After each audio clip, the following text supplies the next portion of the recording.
Okay, so I'm doing I had a question on 1 and 2 of lesson 2.6.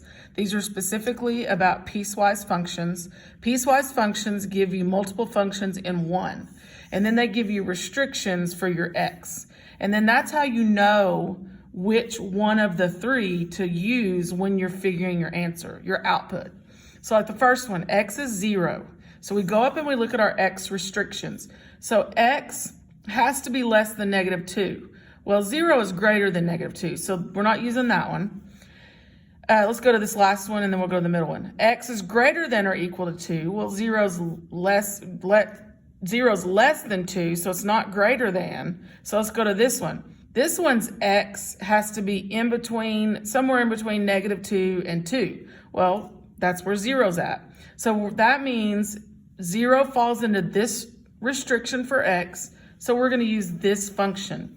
So now using this middle function, you're going to use that equation or that expression, and you're going to put your x in the place, your 0 where the x is. You're going to substitute. And then now you work it out and you get your answer. So 0 plus 1 is 1, and then that would be -1 squared.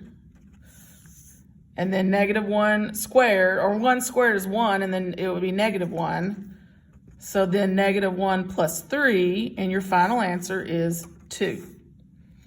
Okay, the next one, x is 2. So we go up here, and we know it's not this first one because x is less than -2. Well, 2 is greater than that, so we eliminate that one. This one has a 2 in there, but it can only be less than 2. It has to be equal to 2 because 2 is your x. So we go to the third one. X is anything greater than or equal to 2. So that's the one we're going to use. Well, this one's easy because it's already solved. It's 3. So that's the answer, 3. You don't have any expression to substitute in and solve. It's just already 3.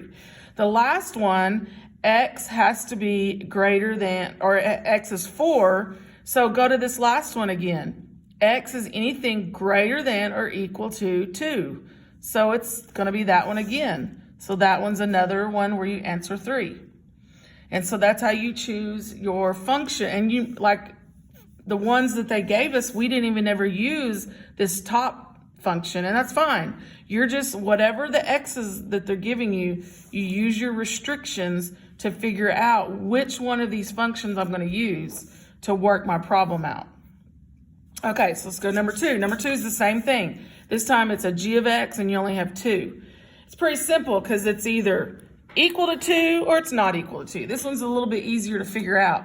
So if it's -2, that means if x is -2, which on this first one, so not equal to 2. So we use this first one. So we're going to do -1/2. Remember, where x is where you put your input number. Sorry, you want to see it. You put your -2 where the x was, square it. Okay, now we're going to square, we're going to do our exponent first. So -2 squared is 4. So -1/2 times 4 would be our next step. Well, what's half of 4? 2, and then it's a negative.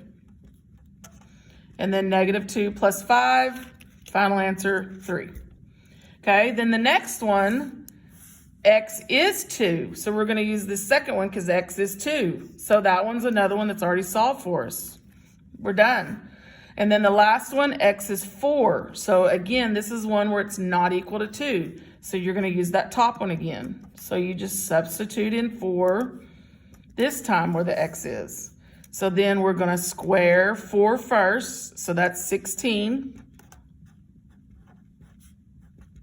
Half of 16, 1/2 times 16 is 8. And then that's a negative.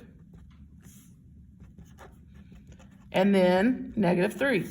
And that's how you work piecewise functions. Remember, this was numbers 1 and 2. And again, it may not be the exact problems that are on the lesson, but it's going to be very similar. But this was 1 and 2 on lesson 2.6.